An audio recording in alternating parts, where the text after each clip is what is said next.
hakbang naman tungo sa mas inklusibong mga pampublikong espasyo ang inilunsad ng pamahalaan at pribadong sektor. Narito ang buong detalye.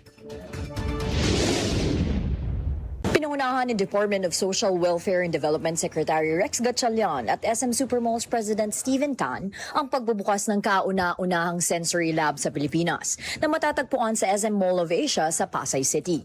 Ang sensory lab ay bunga ng partnership ng DSWD at SM Supermalls para makalikha ng isang disability-friendly na espasyo para sa mga individual na may sensory needs. Layo nito na magbigay ng mas ligtas at komportableng karanasan para sa mga bata at matatanda na may autism, anxiety at iba pang sensory sensitivities. Ayon kay Secretary Gatchalian, ang sensory lab ay hindi lamang dagdag pasilidad, kundi pagkilala sa karapatan ng bawat individual na makaramdam ng kaligtasan at paggalang sa mga pampublikong lugar.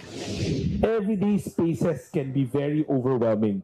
But through this calming corner, we are giving them a place to pause, rest, and feel safe when they are overstimulated.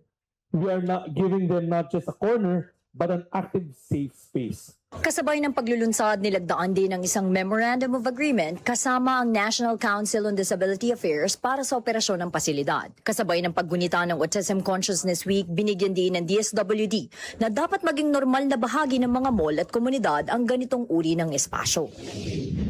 As we launch this sensory lab today, let this become a moment to make this facility a norm and not just a special amenity. Ang proyektong ito ay bahagi ng layunin ng DSWD na makabuo ng isang ligtas, matatag at inklusibong bansa para sa bawat Pilipino. Nauna sa mga balitang totoo at laging bago, Nadj Miravalles, Alauna sa Balita, Congress TV.